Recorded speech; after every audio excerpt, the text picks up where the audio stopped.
Hi, Leslie. Hi. I would love for you to tell us a little bit about your background and your role at Rapid Canvas. Happy to. Sure. So, hi, everyone. I am the vice president overseeing our CPG business at Rapid Canvas. I have a background in CPG and tech, specifically in market research and shopper promotions. When I first met you, you spoke about make or break moments in the growth of a CPG company. Could you tell me what you mean by that and how AI can assist brands in finding their best way forward? Of course. So, in every CPG company's life stage, there's going to be critical inflection points, or I call them grow or die moments, because there's no such thing as standing still. To me, they tend to fall into two different buckets. So, one is big decisions, and then the other is big celebrations. So, big decisions could be rebranding or launching a new product. Big celebrations could be like, yay, we just got into Walmart, that kind of a thing. And I think it also comes with a big realization that what got you here is not going to get you there. And so you have to decide, like, what are we going to do with that? Historically, the big decisions have been approached with a mix of historical data, like what do we know, but also just a gut call.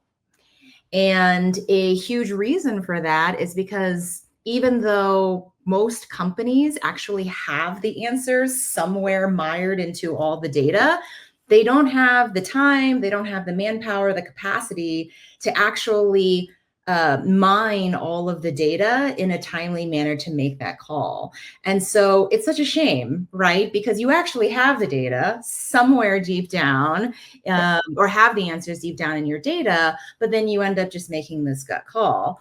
And So there so are missed opportunities for the company. so absolutely, it's a huge missed opportunity because you took the time to spend all of that time and money on getting that data, but data is only as good as how you use it. And so if you're not using it and you're just making a reactive call, then obviously that's going to be reflected in the decision that you make and then the outcomes.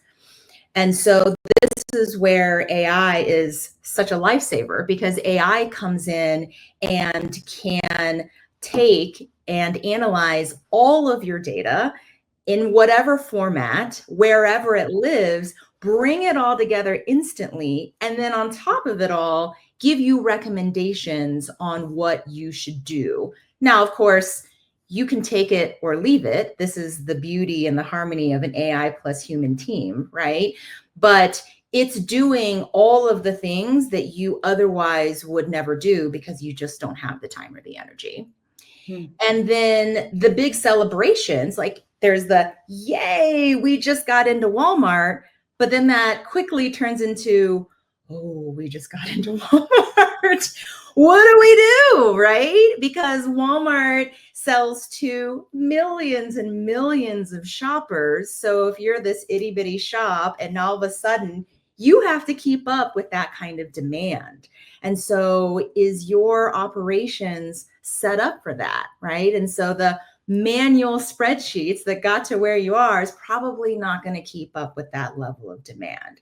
And so again, here AI can be your hero because it can come in and quickly analyze your shipment data, your point of sale, right? All of those, again, similar story, all of the data that you that historically does not talk to each other. You don't have the time or the energy, the wherewithal to analyze all of that. AI can now look at all of that and give you a recommendation on how to optimize your scheduling, your inventory, your purchasing. So now that you can continue to grow to the next level.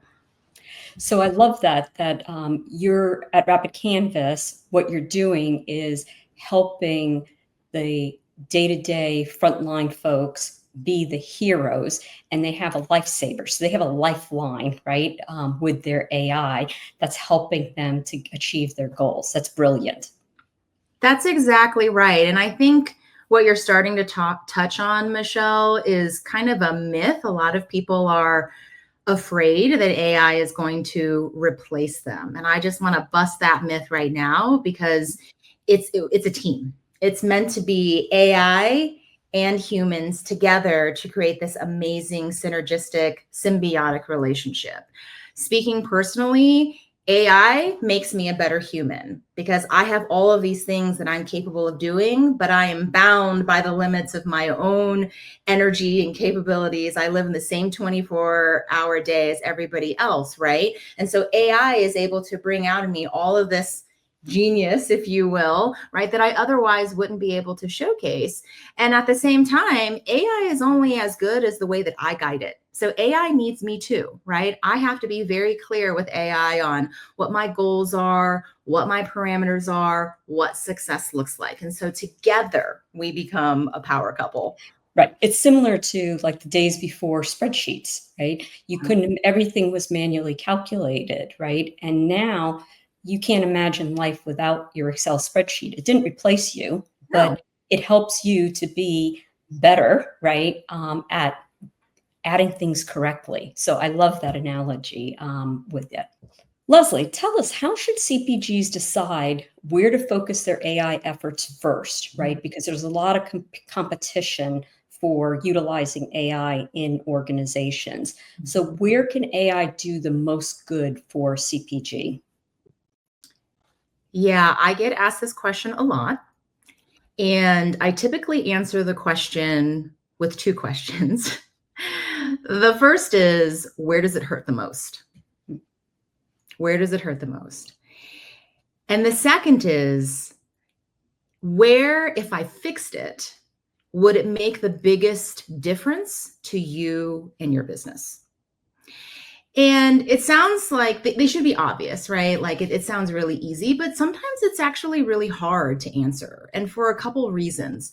One is, if the house is on fire, people will disagree on which part of the house to put out first.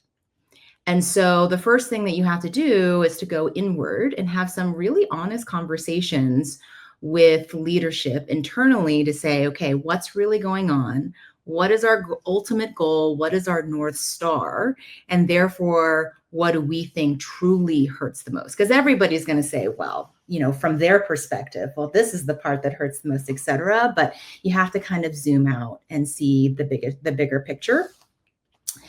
The other thing that can make it hard is that I think people have a tendency to internalize this belief that something is just status quo and it can't be fixed.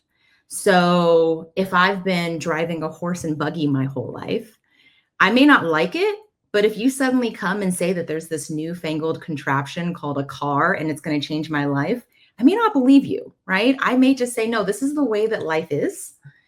And I accept it. And so I think it's hard for people because AI is this big, it's hard for people to grasp, right? To really put their arms around AI and understand it. And for that reason, it's scary. And so, they tend to just shy away from it. And so I would say, your job, thankfully, is that you don't have to understand AI, right? If you come to us, your job is to know your business and to have those conversations about what hurts the most and what you think you would like to fix first that would make the biggest difference in your life. Our job then at Rapid Canvas is then to meet you where you're at, to push you on the things that the where you have arrived, and then to come with those AI solutions and say, hey, based on what you said, this is how we think we can solve them, balancing for time and investment. Does that make sense? Yes. And I was taking some notes because I love what you said, which is that really when they're looking inward, they need to distinguish between symptoms and what's the root cause. Because if you can get to the root cause of what the pain is, that's what's going to give them the biggest bang for their buck in terms of their investment in AI. And then the second thing I heard you say was that, which is very interesting, which is that oftentimes in business, assumptions become constraints, right? Mhm. You move from it being an assumption to like now it's holding you back. It's a constraint, right? And when you can think about releasing or getting rid of those constraints, that's where you really have the opportunities to innovate and do something that's different, right? So that you're not just making a incremental change, right? You can really bust through and make significant impact to the business by innovating that way. So that's going to tie in to some other questions I have for you. Leslie, tell us, how can CPG companies use AI to speed up their decision-making processes and accelerate their growth? Because everybody's looking for growth.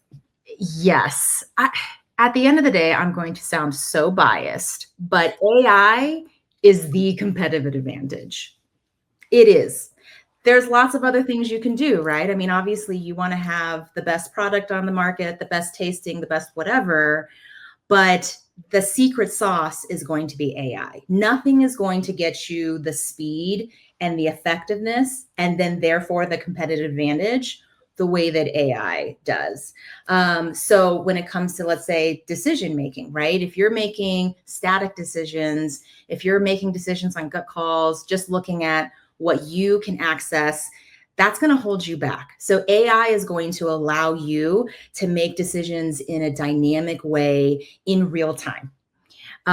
It's funny because I come from a world, right, like everybody else, where we would do trend analyses. And by the time you actually get to the analysis, those trends are already a thing of the past, right? Because it takes so long. And so then it's like, well, it's already outdated. What good is it? And so the ability to make informed decisions in real time and things in something that matters right now is going to be huge. So there's three buckets that I would call out. So one I've already touched on, which is that real-time insights. Getting something real time right now is going to make such a huge difference in your business rather than waiting for the quarterly report like we used to do. Another is predictive simulation. So again, historically, the way that we used to do things is we'd have to hire people and we'd have to test, trial and error, right? A/B test, all of these things. And it's like, or you could just use AI to simulate all these different scenarios, get the 80 for the 20, and again, make a decision because time is money. And then the last thing is recommendations. AI can not only give you those insights, it can say, hey, this is what we could recommend that you do. And again, harking back to what I said earlier, you don't have to take it, right? You have you have agency, you have the power of your own voice, but it gives you something to start with. There's nothing scarier than staring at a blank page and having to do something yourself. So you start with what AI recommends you, and then you tweak from there, and then you look like the hero in your next business meeting, right? Yeah, that makes total sense. Leslie, tell me more about how AI helps CPGs with trade spend optimization, because I've heard you talk about trade spend optimization, and that's really intriguing because that's a new sort of use case that you don't hear much about. So tell us a little bit more about that. Yeah, you're definitely speaking my language because this is a world that I just came from. So stepping back for a second, CPG is cutthroat, right? You can only, like, let's just take food and beverage for a second. There's only so much room on the shelf in the store. There's only so much room in your stomach, right, that you can actually eat or drink. So it's cutthroat for that reason.